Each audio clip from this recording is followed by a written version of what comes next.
స్లోగా చూసారు అటు హీరో. డిఫికల్ట్ అనగానే whenever you're talking also background లో ఒకే ఒక ఎక్స్ప్రెషన్. అంటే మామూలుగా ఎవరైనా ప్రైజ్ చేస్తూ ఉన్నప్పుడు అలా వచ్చేస్తుంది. I think that I observe నిజంగానే whenever I'm talking on stage also. Generally నేనే కాదు వేరే వాళ్ళు కూడా సార్ కూడా చెప్తుంటే he'll be suddenly going in to like this ఒక జోన్లోకి వెళ్ళారు. Then I realised okay he's generally like that. Okay okay నిజమే.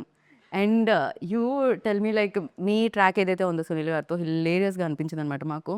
అండ్ ఎస్పెషల్లీ మీ ఇద్దరు డ్యాన్స్ మూవ్స్ చేసినప్పుడు కూడా చాలా చాలా ఇప్పటికే బోలెడన్ని రకాలుగా ఆయన ట్రై చేసి బోలెడన్ని సినిమాలు చేసి బోలెడంత ఫన్ క్రియేట్ చేసి బోలెడంత ఫ్యాన్స్ని కూడా సంపాదించుకోవడం జరిగింది సునీల్ గారు. అలాంటి సునీల్ గారితో యాక్ట్ చేసినప్పుడు మీకు ఎలా అనిపించింది? మీ నవ్వు ఎంతవరకు కంట్రోల్ చేసుకోవాల్సి వచ్చింది? అంటే బయట on screen he's a very different person అనమాట. Anyway he's a super senior actor. ఆయనతో వర్క్ చేయడం అండ్ అందులోని వైఫ్ క్యారెక్టర్ అన్నప్పుడు ఫస్ట్ థింగ్ నేనే నమ్మలేకపోయాను. ఇది ఎలా జస్టిఫై చేయబోతున్నారు సార్ మా ఇద్దరిని పక్క పక్కన అన్నది. బట్ దెన్ ఆన్ స్క్రీన్ వచ్చేటప్పటికి or off the screen before the scene కావచ్చు ఈజ్ వెరీ సాఫ్ట్. చాలా ఈజీగా కలిసిపోయే పర్సన్ సునీల్ సార్. సో ఆ టైంలో ఎలాంటి ఇబ్బంది కానీ అది కానీ ఉండదు. It's like acting with a new person again అన్న ఫీలింగ్ వస్తుంది ఆయనతో యాక్ట్ చేస్తున్నప్పుడు. Every day it is a new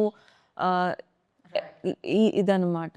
so general ఏమవుతుందంటే ఎక్స్పీరియన్స్ యాక్టర్స్తో చేసేటప్పుడు రవి సార్తో చేసేటప్పుడైనా సునీల్ సార్తో చేసేటప్పుడైనా సునీల్ గారితో చేసేటప్పుడైనా వాళ్ళు స్క్రిప్ట్ కొత్తగా చేస్తున్న యాక్టర్స్ ఏంటంటే స్క్రిప్ట్లో డైలాగ్ ఏముంది ఏం చెప్తున్నావు ఆ సిచ్యువేషన్ ఏంటి అని అనుకుంటాం. వాళ్ళు అక్కడికి వచ్చిన తర్వాత దాన్ని చేంజెస్ కూడా చేస్తూ ఉంటారు, ఇంకా బెటర్ వేలో తీసుకెళ్తూ ఉంటారు. సో అలాంటి టైంలో పక్క యాక్టర్ రియాక్షన్ ఎలా ఉంటుంది?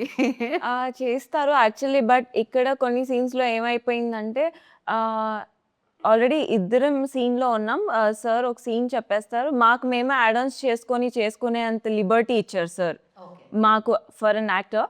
అంటే ఎలాంటి కన్స్ట్రెయిన్స్ లేకుండా ఇది ఇలానే కావాలి అని కాకుండా సార్ చెప్పిన తర్వాత అక్కడ ఆ జోన్లో సడన్గా మాకొకటి వచ్చేసింది అంటే ఇమీడియట్గా ఆయన కూడా క్యాచ్ చేసేయడం, లేదంటే ఆయన చేసినప్పుడు దానికి నేను రెసిప్రొకేట్ చేయడం, అలా అయిపోయి వీ ఆల్ ఎంజాయ్డ్ వర్కింగ్ అనమాట together. Right.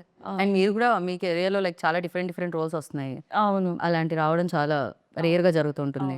So congratulations for that. Thank you. సెట్లో అసలు అంటే నేను చూసా కదా, ఎంత పెద్ద డైలాగ్ ఇచ్చినా సరే చుట్టూ ఎవరు ఉన్నారు అంటే మనం కొత్త అసలు ఏమి ఉండదు, ఏదో అట్లా చెప్తున్నారు. కానీ చాలా తన క్యారెక్టర్ ఏంటనేది పర్ఫెక్ట్గా అసలు స్ట్రిక్ట్గా తను మనకేముంది అనేది నీట్గా చేసేస్తుంది. అందుకే నాకు అట్మాస్ఫియర్కి